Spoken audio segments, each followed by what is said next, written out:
Hi there, here's a fact check of our last episode on land transport. Jojo mentioned that when there were only 2 cars in the world, they managed to crash into each other. Funny, but not true. So what really happened? In 1891, the very first car accident occurred in Ohio when James William Lambert's car hit a tree root and smashed into a hitching post. 5 years later in London, a woman named Bridget Driscoll sadly became the first person killed by a car when she was struck by Arthur Edsall's vehicle. So yes, 2 accidents, into each other, not even close. Jojo also said the first mode of transport was the foot. That is 100% true.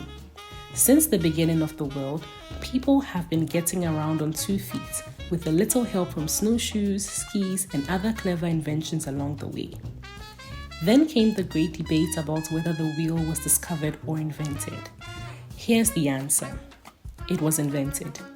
The earliest wheels used for pottery dates back to around 4200 to 4000 BC.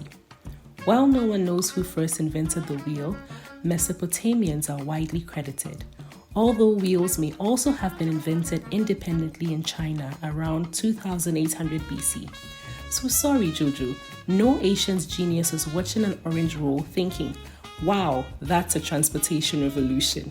Nice image, but nope, that story isn't true. On skis, Jojo was right again. Skis go as far back as 6000 BC. The oldest pair was found in Karelia on the border between Russia and Finland. This goes to show that people have been gliding over snow for at least 8,000 years. Jojo wasn't sure about when the Roman Empire started. It began in 27 BC when Augustus became the first Roman emperor, and it lasted until 476 AD. While we're on this subject, it's worth mentioning that the Romans deserve credit as the pioneers of road construction. Their first big project, the Appian Way, dates back to 312 BC, and eventually they went on to lay 80,000 kilometers of roads across Europe, North Africa, and the Middle East. Nia Sean wondered whether trains are older than roads.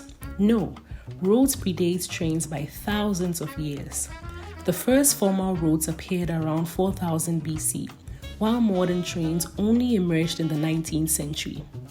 In 1829, Robert Stephenson's rocket could travel at 29 miles per hour, and by 1830, trains were carrying passengers between Liverpool and Manchester. London's Underground Railway, famously known as the Tube, followed in 1863. We also heard that a volcano is responsible for the invention of the bicycle. It sounds incredible, but it's true. In 1815, Mount Tambora erupted in Indonesia, spewing so much ash that it cooled the planet. That year became known as the year without a summer. Crops failed, and millions of horses died from lack of feed.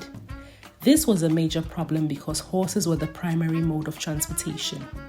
A German inventor, Karl von Drais, came up with a solution, the 2-wheeled Lauf machine, or running machine. It was the ancestor of the modern bicycle.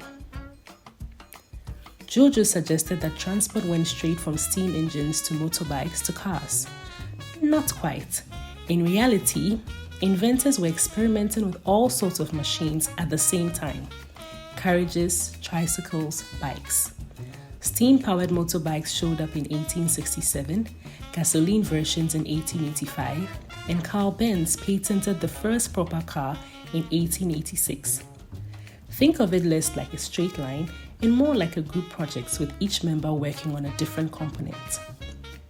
Speaking of Benz, he and Daimler did not build the first car together. Benz patented the 3-wheeled motorwagen, while Daimler and Wilhelm Maybach created the Reitwagen, the first motorcycle, and later fitted their engine into carriages. Their companies eventually merged in 1926 to form Mercedes-Benz, but that was long after their first inventions. It's true that cars were originally just for the rich. However, that changed in 1906 when Henry Ford's Model T made them affordable for ordinary families, and suddenly the world was on wheels. Nia Sean wondered whether there are laws requiring cars to be destroyed after accidents. There are none. Actually, destroying a crashed car is illegal in many places since the car serves as vital evidence in legal proceedings. Now about tires. We learned that the word tire comes from attire, which means to dress or equip.